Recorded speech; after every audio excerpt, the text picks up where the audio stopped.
Hello friends, today's topic is job market. Let's rant. So the cloud and AI job market will keep growing in 2026. It just stopped rewarding people who think like beginners. So that's why you're going to hear two things at the same time.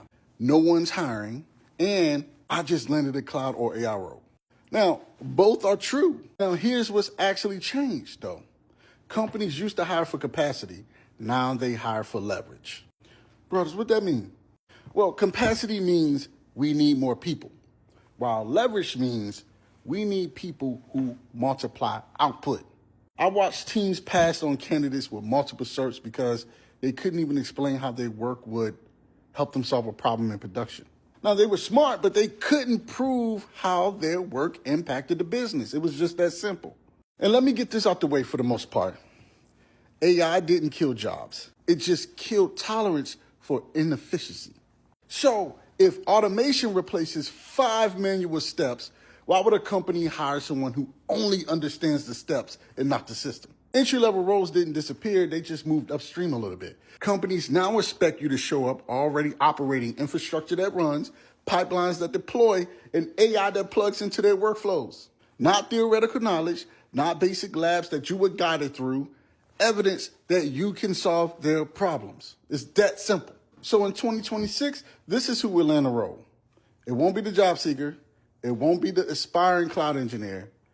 It'll be the person that says, I run systems that reduce cost, risk, and time. So if the market feels closed to you, you're just still speaking a language that companies stop paying for. And that's real. Okay, so if you're unemployed or looking for work, or you absolutely hate the job that you are waking up to go to today on this first Monday of a new year, and you cannot stand to hear someone say again, this is going to be your year. I know it. Big things are coming for you. I just know it, because you know, okay, no matter what they say and no matter how many first days of the new year that you have, you're going to have to bring the shit from yesterday into today. You're going to have to flip the calendar, and those things are coming with you. And that's okay. And I've been dealing with this for many, many years. I lost my job 3 times in 3 years. I've had many holidays, many New Year's, going into these things being like, no, my circumstance isn't just going to change because the time on the calendar shifted and you guys all have these new like goals and dry January and all these other things that I'm not going to do. That's not going to change my life. I'm bringing this stuff with me. I don't have a choice.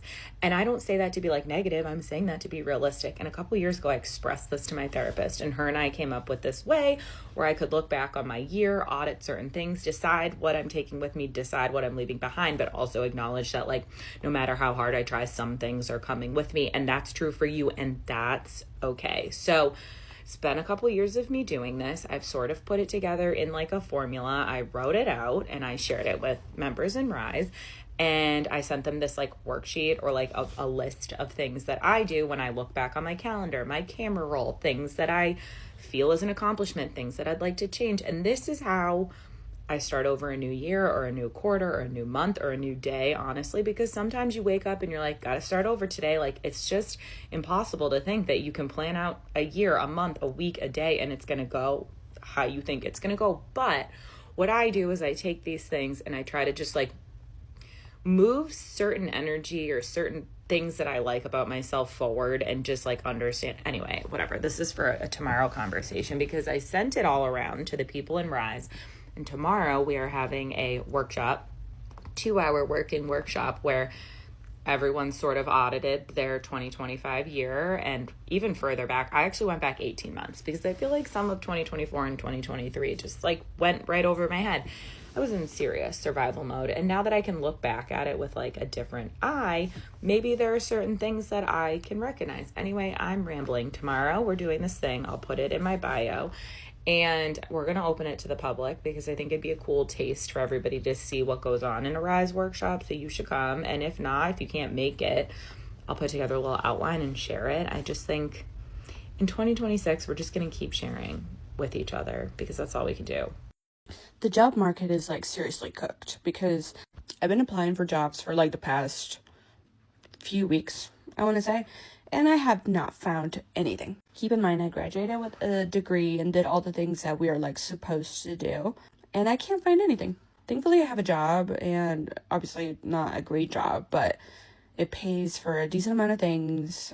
The only thing that I sometimes find myself struggling with is paying for rent, and because I'm usually like $50, $60, $70 short. Even though the market and the economy is super cooked, my sister put me on this app that she uses for when she's short on something.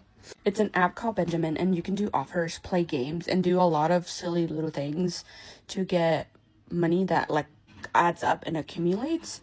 And it's not life-changing or anything, but it's been super helpful when I'm like a little bit short on things. Especially right now that I'm like really trying to find a job and I'm trying to get my together.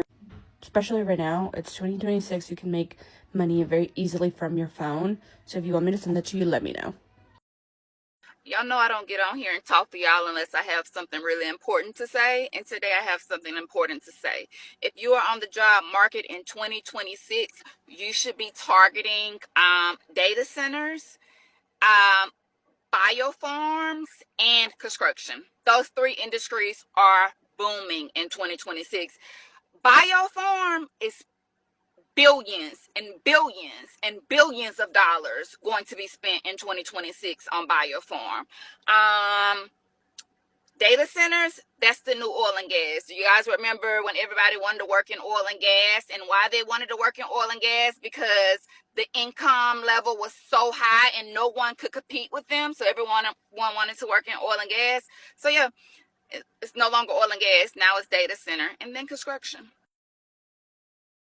Always follow the demand and always follow the Still, for a lot of people, finding a job is still hard. Good luck out there. Comment down below and thank you for your time.